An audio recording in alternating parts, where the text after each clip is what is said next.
BPSC के माध्यम से लगातार पहले फेज और दूसरे फेज की बहाली हो गई है। लाखों लाख शिक्षकों को नौकरियां मिल गई है। ऐसे में मिडिल स्कूलों में अभी भी शिक्षकों के कई पद खाली हैं। तो ऐसे में बीपीएससी ने फैसला लिया है कि टीआरई 3 यानी कि तीसरे फेज की शिक्षकों की भर्ती निकलेगी, तो इन तमाम मिडिल स्कूलों में जो खाली पद हैं उनको भर दिया जाएगा। जी हां, बीपीएससी से चयनित नियोजित शिक्षकों के रिक्ति पदों पर तीसरे चरण में नियुक्ति होगी। मुजफ्फरपुर समेत सभी जिलों से इससे रिपोर्ट मांगी गई है। जिले में 2 चरण की नियुक्ति में 2000 से अधिक पद हैं। 2 दिनों में विषयवार सभी जिलों से रिपोर्ट मांग ली गई है।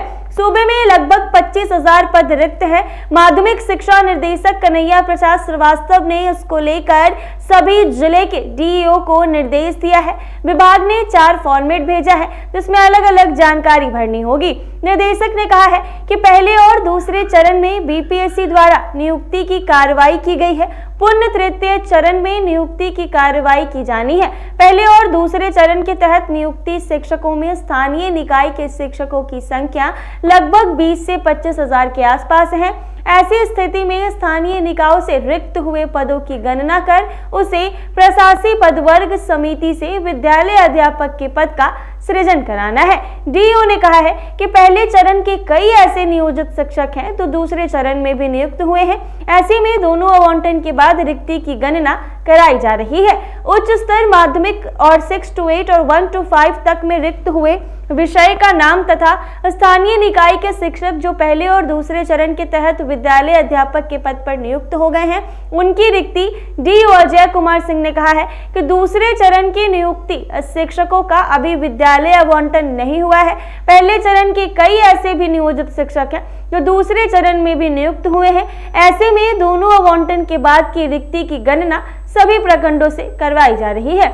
मिडिल स्कूलों में अधिक पद रिक्त हुए हैं, तो ऐसे में आपको बता दें कि बीपीएससी टीआरई 3.0 मिडिल स्कूलों में खाली हुए अधिक पद तीसरे चरण की बिहार शिक्षक भर्ती में उसकी नियुक्ति की जाएगी। टीआरई 1 और टीआरई 2 की जो शिक्षक बहाली है वो हो चुकी है। लाखों लाख शिक्षकों को नौकरी मिल गई है। ऐसे में मिडिल स्कूल में कई ऐसे विषय के पद हैं जो अभी भी खाली हैं, जिनके शिक्षक अभी तक नहीं है, वो स्थान बिल्कुल वैसे ही खाली। आपको बता दें कि टीआरई 1 और टीआरई 2 में ऐसे शिक्षक हैं जो टीआरई 1 में भी हो गए हैं, उनकी नियुक्ति टीआरई 2 में भी हो गई है। तो ऐसे में जो मिडिल स्कूल में खाली जो पद अभी भी बचा है, उन तमाम पदों को बीपीएससी के माध्यम से टीआरई 3.0 यानी कि तीसरे फेज की बहाली में उन सभी पदों को भर दिया जाएगा। यानी जो मिडिल स्कूल में विषय में यानी जो सब्जेक्ट्स के शिक्षक नहीं है, 2 सब्जेक्ट के टीचर अभी भी खाली हैं, 6 to 8 या 1 to 5 में अभी भी जो खाली हैं, उनके जो खाली पद है उसको बीपीएससी टीआरई 3.0 यानी तीसरे फेज की जो शिक्षक भर्ती परीक्षा होगी उसमें उनको भर दिया जाएगा। ऐसे ही तमाम अपडेट्स के लिए बने रहे एनबीसी 24 पर। अगर आप ये वीडियो फेसबुक पर देख रहे हैं तो पेज को फॉलो कर ले, यूट्यूब पर देख रहे हैं तो चैनल को सब्सक्राइब करना ना भूलें।